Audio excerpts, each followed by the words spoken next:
तीन तिगाड़ा काम बिगाड़ा। तीन बहुओं के रवैये से सासू माँ बहुत परेशान थी। दरअसल बात ये थी कि तीनों बहुओं में किसी बात को लेकर अनबन हो गई थी। तब से ही तीनों एक दूसरे से मुंह फुलाए रहती थी। ना कोई सीधे मुंह किसी से बात करती, ना किसी का कहना मानती। पड़ोसी भी इस बात को जानते थे और जाने कैसे कैसे बातें भी करते। इसीलिए सासू माँ ने तीनों बहुओं को तुरंत अपने कमरे में बुलाया। मैं कई दिनों से देख रही हूँ, तुम तीनों अलग अलग सारे काम कर रही हो। ये सब नहीं चलेगा, तीनों को मिलकर ही काम करना पड़ेगा। सास की बात सुनकर एकदम से बड़ी बहू बोल उठती है। नहीं मम्मी जी, मैं इन दोनों के साथ कुछ नहीं कर सकती। मैं इस घर की बड़ी बहू हूँ, फिर भी ये मेरा कहना बिल्कुल भी नहीं मानती। अरे जेठानी जी, जानबूझकर मुझे डबल काम करवाती है आप। और छोटी मुझसे टेढ़े मुंह ही बात करती है। इन दोनों के बीच हमेशा सैंडविच बन जाती है मेरी, और मैं हमेशा आलू की तरह बीच में मसली जाती हूँ। मम्मी जी, इन दोनों को लगता है कि मैं छोटी हूँ तो इनके पैरों तले दब जाऊंगी, लेकिन नहीं, मेरा भी उतना ही अधिकार है जितना इन दोनों का है। बड़ी आई दोनों मेरी चुगली करने के लिए, मुझे क्या कम समझ रखा है। तीनों बहू एक दूसरे से बहस करने लगती है और सास दोबारा ये देखकर टेंशन में आ जाती है और सबसे कहती है, चुप हो जाओ, अब से तुम तीनों सारे काम एक साथ करोगी, आंख बंद करके एक दूसरे की बात सुनोगी। तुम तीनों इस बात को गांठ बांध लो, वरना अगली छुट्टियों में तुम्हारा अपना मायके जाना कैंसिल। सास की बातें सुनकर डर के मारे तीनों हामी भर देती हैं। जी मम्मी जी, मैं समझ गई। हाँ मम्मी जी, जैसा आप कहें।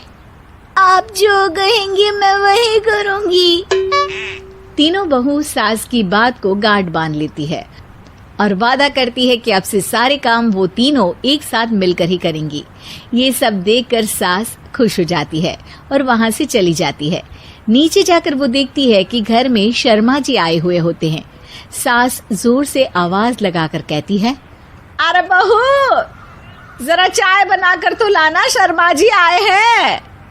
सास की बात सुनकर तीनों बहू तुरंत किचन की ओर भागती है और चाय बनाना शुरू कर देती है। मुझे तो एकदम मसाले वाली कड़क चाय पसंद है, तो हम शर्मा जी के लिए मसाले वाली चाय ही बनाएंगे। अरे नहीं दीदी, गर्मी के मौसम में मसाला चाय कौन पीता है? मैं तो शर्मा जी के लिए इलायची वाली चाय ही बनाऊंगी। ये कैसी बात कर रही हैं आप दोनों? मेरी मम्मी ने सिखाया है कि मेहमान को ज्यादा दूध और शक्कर वाली चाय देनी चाहिए, वरना वो घर वालों को कंजूस समझते हैं। तो मैं तो शर्मा जी को ऐसी ही चाय दूंगी। तीनों बहुएं अपने अपने तरीके से चाय में शक्कर, मसाला, पत्ती सब डाल देती है। उबलने के बाद तीनों मिलकर चाय बाहर लेकर जाती है और शर्मा जी और सासू माँ को देती हैं। चाय पीने के बाद शर्मा जी सासू माँ को देखकर शर्मा जाते हैं और शर्मिंदा महसूस करते हैं कि आखिर उन्होंने चाय पीने के लिए हामी क्यों भरी। सासू माँ भी चाय पीना शुरू करती है और कहती हैं, अरे बहू, ये कैसी चाय बनाई है? चाय है या मीठे दूध की बासुंदी? हाँ, चाय अच्छी नहीं लगी क्या? कोई बात नहीं, हम पराठा बनाकर लाते हैं। चलो चलो अंदर। हाँ चलो। हाँ, आती हूँ मैं भी।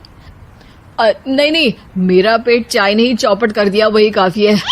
पराठे से पोपट नहीं करवाना, मैं तो चलता हूँ। शर्मा जी चुपचाप पतली गली से निकल जाते हैं। अगले दिन सास बहुओं से कहती है, अरे बहू, जाओ जाके ऊपर के गेस्ट हाउस की सफाई कर दो। कल हमारे यहाँ मेरे दूर के रिश्तेदार आने वाले हैं, तो पूरे कमरे को चमका देना, समझी? तीनों बहू सास की बात को मानकर ऊपर सफाई करने चली जाती हैं और तीनों कमरे की सफाई चालू कर देती है। बड़ी बहू मकड़ी के जाले साफ करती है, तो बीच वाली झाड़ू लगाना और छोटी वाली सर्फ डालकर जमीन धोना शुरू कर देती है। अरे दीदी, जेठानी जी, अभी मैंने पूरी फर्श धोई और आप फिर से धूल नीचे गिरा रही हैं। और मछली जेठानी जी, आप बिना झाड़ू की धूल यहाँ छटक रही हैं। अरे तीनों को साफ करना है, एक साथ सफाई करते हैं ना। अरे वही तो, हम साथ साथ हैं, घर साफ साफ है। तीनों बहू ऐसे ही काम में उलझ जाती है और 2 घंटे तक एक ही कमरे की सफाई करती रहती है।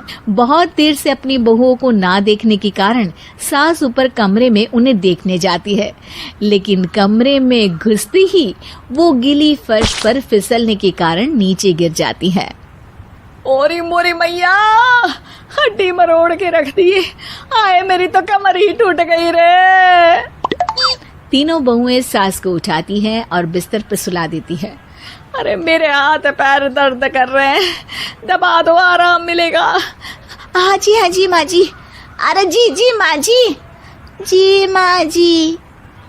और तीनों बहुएं एक साथ सास के हाथ को दबाना शुरू कर देती है। माँ की तो चीख ही निकल जाती है और नतीजा ये होता है कि सास के बचे हुए शरीर में भी दर्द उठ जाता है। हाय राम, ये क्या कर दिया तुम तीनों ने। अरे मेरी तो किस्मत ही फूटी है कि तुम जैसी बहुएं मुझे मिली। हे भगवान, पूरे शरीर में दर्द बढ़ गया है। अब तो पता नहीं कि चल भी पाऊंगी या नहीं। माफ करो, मुझे गलती हो गई मुझसे कि तुम तीनों को एक साथ काम करने के लिए बोला। सोचा था तीनों मिलके अच्छे से काम करेगी, लेकिन बड़े बुजुर्ग सही कहते थे कि 3 तिगाड़ा काम बिगाड़ा।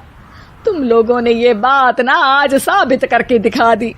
तुम तीनों को तो समझाना यानी मानो भैंस के आगे बीन बजाना है। तुम्हें अकेले अकेले काम करना है ना, तो अब से तुम अकेले ही अपना अपना काम करो।